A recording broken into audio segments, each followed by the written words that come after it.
Hello दोस्तों, good morning to all of you. GK academy में आपका स्वागत है। आज जो हम डिस्कस करने वाले हैं केमिस्ट्री के बारे में। दोस्तों इससे पहले हम सबसे पहले करी थी पॉलिटी, उसके बाद बायोलॉजी, उसके बाद हिस्ट्री और ज्योग्राफी। उसका पांचवा हमारा टॉपिक क्या स्टार्ट हो रहा है, केमिस्ट्री। तो सबसे पहले हम बात करते हैं केमिस्ट्री के इंट्रोडक्शन के बारे में। तो जो केमिस्ट्री का जो फादर बोला था मॉडर्न केमिस्ट्री का, उनका नाम है एंटोनी लेवोजियर। दोस्तों ये पूछा जा सकता है क्योंकि बहुत ही ज़्यादा इंपॉर्टेंट जो होते हैं, जो बेसिक जो क्वेश्चन बनते हैं वो यही बनते हैं कि जो फादर होता है उसके बारे में पूछा जाता है। तो एंटोनी लेवोजियर जो फादर थे किसके, मॉडर्न केमिस्ट्री के। हाइड्रोजन जो किसने डिस्कवर किया था ये यदि पूछा जाता है तो इसका आंसर क्या है, हेनरी कैवेंडिश। क्योंकि बहुत ही ज़्यादा इंपॉर्टेंट टॉपिक है हाइड्रोजन केमिस्ट्री के रेस्पेक्ट में। और केमिस्ट्री के रेस्पेक्ट के अलावा भी क्या हमें हाइड्रोजन के बारे में पता होना चाहिए, किसने डिस्कवर किया था। तो ये वन लाइन जो क्वेश्चन पूछे जाते हैं, हेनरी कैवेंडिश। उसके बाद डेल्टन ने 1803 के अंदर क्या एटॉमिक थ्योरी मॉडल दिया था। इन सबको हम क्या है बाद में वन बाय वन डिस्कस करेंगे। अभी जो हम केवल बात कर रहे हैं किसने क्या दिया था। उसके बाद मेंडलीव ने 1869 में क्या दिया था, मेंडलीव पीरियोडिक टेबल दी थी। उसी के बाद क्या हुआ था, मॉडर्न पीरियोडिक टेबल आई थी जो हेनरी मोसले ने बनाई थी, जो ब्रिटिश साइंटिस्ट थे। और जो मेंडलीव थे ये कहाँ के साइंटिस्ट थे, रशियन साइंटिस्ट थे। उसके बाद हम बात कर रहे हैं किसकी, ब्रांचेस ऑफ केमिस्ट्री की। तो ब्रांचेस ऑफ केमिस्ट्री तीन तरह में डिवाइड है। इनऑर्गेनिक केमिस्ट्री क्या होती है, metal and non metal. Inorganic chemistry क्या होते हैं, मेटल एंड नॉन मेटल। अब बात करें किसकी, ऑर्गेनिक केमिस्ट्री में क्या होता है, कार्बन, हाइड्रोजन, ऑक्सीजन। ये तीनों ही ज़्यादा क्या है, बहुत ही ज़्यादा मोस्ट इंपॉर्टेंट क्या एलिमेंट्स हैं। उसके बाद हम बात करेंगे फिजिकल केमिस्ट्री की। तो फिजिकल केमिस्ट्री जो मेजर किया था टेम्परेचर और किस पे, प्रेशर पे। तो दोस्तों ये हमने पढ़ा इंट्रोडक्शन ऑफ केमिस्ट्री, जिसमें एंटोनी लेवोजियर ने फादर बुलाया था मॉडर्न केमिस्ट्री का। उसके बाद वो आए थे वो हाइड्रोजन जो है हेनरी कैवेंडिश, और इसके बाद डाल्टन ने एटॉमिक थ्योरी दी थी। उसके बाद मेंडलीव ने पीरियोडिक टेबल दिया था। ब्रांचेस जो है तीन तरह की, एक है इनऑर्गेनिक केमिस्ट्री जिसमें metal and non metal, organic chemistry में carbon, hydrogen, oxygen, physical chemistry में टेम्परेचर एंड प्रेशर। उसके बाद हम बात करते हैं सेकंड टॉपिक जो इसमें आता है स्टेट ऑफ मैटर। दोस्तों ये जो पांच जो प्रकार के होते हैं, पहला होता है सॉलिड, फिर लिक्विड, फिर गैस। उसके बाद जो चौथी स्टेज पाई जाती है उसे प्लाज्मा कहते हैं। पांचवें जो स्टेज पाई जाती है बोइस आइंस्टीन कंडेंसेशन बोला जाता है, जिसमें सबसे पहले जो हम बात करेंगे किसकी, सॉलिड की, जिसे हिंदी में क्या बोला जाता है, ठोस कहा जाता है। तो उसका एग्जाम्पल क्या, वुड। हम दोस्तों जानते हैं लकड़ी जो होती है उसका क्या होता है, एक डेफिनेट उसकी शेप होती है। आपने देखा होगा लंबा होगा, या फिर जैसे पेड़ की जो टहनी देखी होगी तो क्या उसकी सबकी एक डिफाइंड शेप है। आप कभी मेजर करना, जो चीज़ सॉलिड है उसकी क्या एक शेप है। उसके अलावा क्या होता है, उसका कलर भी होता है, शेप रहेगी, कलर रहेगी। इसके अलावा क्या होगी, सॉलिड जो होता है उसमें स्ट्रॉन्ग बॉन्डिंग होगा, वो एक दूसरे को बहुत मजबूती से दोस्तों पकड़ के रखता है। इसलिए क्या स्ट्रॉन्ग बॉन्डिंग जो यहाँ पे दर्शाया गया है, ये बॉन्ड जो एक दूसरे को इतना मजबूत पकड़ते हैं क्या कि बहुत ज़्यादा क्या होते हैं, स्ट्रॉन्ग बॉन्डिंग होती है। इसके अलावा कंप्रेस सॉलिड, नॉट कंप्रेस। हम जो है सॉलिड को क्या कंप्रेस नहीं कर सकते, दबा नहीं सकते। क्या नहीं कर सकते, आप वुड को जो अपने हाथ से दबा नहीं सकते।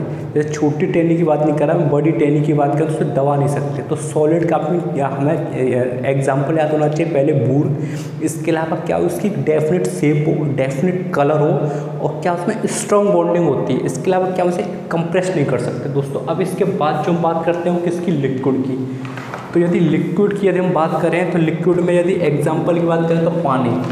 हम सभी लोग जानते हैं जो हमारा लिक्विड है क्या है, पानी।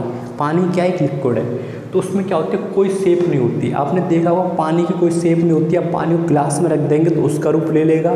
आप किसी और चीज़ के अंदर, ग्लास के अलावा आप किसी उसमें रख दो, उसमें बर्फ़ जमाने के लिए, तो उसका रूप ले लेगा।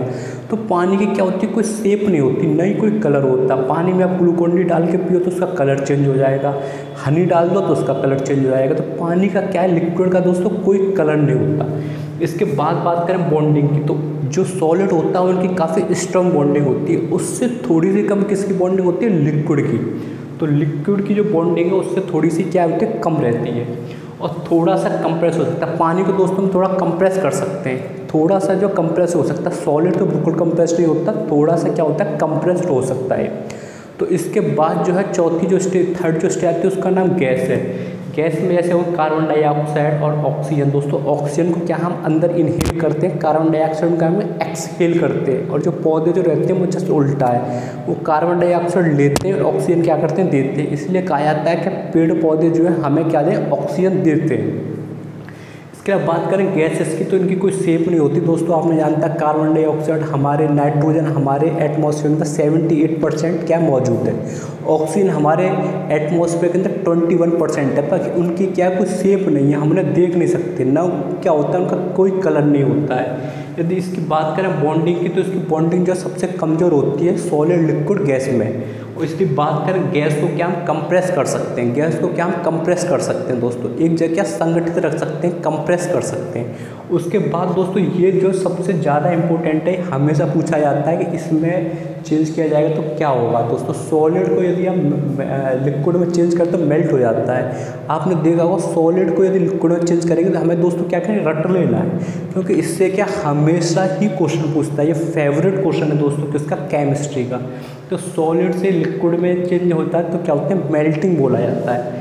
लिक्विड से जब गैस के अंदर जाएगा तो एवोपोरेशन बोला जाता है। दोस्तों डायरेक्ट क्वेश्चन इसी तरीके से आएगा, सॉलिड से लिक्विड में जाएगा तो मेल्टिंग बोला जाएगा, और लिक्विड से गैस में जाएगा तो एवोपोरेशन बोला जाएगा। जस्ट इसका उल्टा जब रहेगा, गैस से लिक्विड में जाएगा तो कंडेंसेशन, और लिक्विड से सॉलिड में जाएगा तो क्या होता है, फ्रीजिंग। तो दोस्तों हमें डायरेक्ट पता होना चाहिए, सॉलिड से गैस में जाएगा तो सब्लिमेशन, और जस्ट अपोजिट होगा, गैस से यदि सॉलिड में जाएगा तो डिकम्पोजिशन। दोस्तों ये हमें पता होना चाहिए। एक बार दोबारा डिस्कस कर देता हूँ मैं इसे, और ये हमें क्या है, हमारा बहुत ज़्यादा मोस्ट इंपॉर्टेंट है दोस्तों, ये हमें क्या है पता होना चाहिए। डायरेक्ट क्वेश्चन इससे पूछे जाते हैं। सॉलिड से यदि लिक्विड में चेंज हो रहा है तो मेल्टिंग, लिक्विड से यदि गैस में चेंज हो रहा है तो एवोपोरेशन। जस्ट अपोजिट आप समझो, गैस से यदि लिक्विड में जाएगा तो कंडेंसेशन, और लिक्विड से सॉलिड में जाएगा तो फ्रीजिंग, और सॉलिड से गैस में जाएगा तो सब्लिमेशन, और गैस से यदि सॉलिड में जाएगा तो डिकम्पोजिशन। दोस्तों ये जो मोस्ट ज़्यादा इंपॉर्टेंट है, हमेशा पूछा जाता है। उसके बाद दोस्तों हम चौथे स्टेज के बारे में बात करते हैं, जिसे बोला जाता है प्लाज्मा। तो चौथी स्टेज जो दोस्तों इसकी जो है वो कौन सी है, प्लाज्मा। तो क्या होता है प्लाज्मा में, क्या होता है, इलेक्ट्रॉन्स एंड आयंस में ऊर्जा मिलती है, सन तारों में रोशनी मौजूद होती है। दोस्तों पूछा जा सकता है चौथी स्टेज का नाम क्या है, तो हमें याद होना चाहिए प्लाज्मा। और इसके अलावा किसने डिस्कवर किया, तो विलियम क्रुक्स। ये पूछा जा सकता है किसने डिस्कवर किया था, तो विलियम क्रुक्स। और पांचवी स्टेज है दोस्तों, उसे बोइस आइंस्टीन कंडेंसेशन बोला जाता है, BEC, बोइस आइंस्टीन कंडेंसेशन। तो इसमें क्या होता है, लो डेंसिटी होती है, लो टेम्परेचर होता है। लो डेंसिटी का मतलब क्या होता है, कम घनत्व, और कम टेम्परेचर होता है। टेम्परेचर होता है -273.15 डिग्री सेल्सियस। ये हमारे इंडियन साइंटिस्ट थे बोस, जो बोइस है, सत्येंद्र नाथ बोस 1924। दोस्तों पहले क्या होता था, पहले यदि कोई थ्योरी देता तो सबसे पहले कहाँ जाते, आइंस्टीन के पास जाते थे, आइंस्टीन से पास कर देते, उसके बाद क्या थ्योरी मानी जाती है। तो आइंस्टीन का दोस्तों 1900 शताब्दी में बहुत बड़ा योगदान रहा है। उन्होंने बहुत सारे क्या अचीवमेंट दिए, बहुत ज़्यादा साइंस के अंदर क्या दिया है अपने आप को दोस्तों, उन्होंने उसने साइंस में बहुत ज़्यादा अचीवमेंट किया है। किसने, आइंस्टीन ने। इसलिए इसका नाम है बोइस आइंस्टीन कंडेंसेशन, क्योंकि बोस ने जब बताया कि BEC भी है तो इस पर काम किसने किया, आइंस्टीन ने, इसलिए इसका नाम क्या होगा, बोइस आइंस्टीन कंडेंसेशन। दोस्तों एक बार फिर से रिवीजन करवा देता हूँ केमिस्ट्री के बारे में। फादर ऑफ केमिस्ट्री किसे बोलते हैं, एंटोनी लवोजियर। हाइड्रोजन जो डिस्कवर किया था हेनरी कैवेंडिश ने।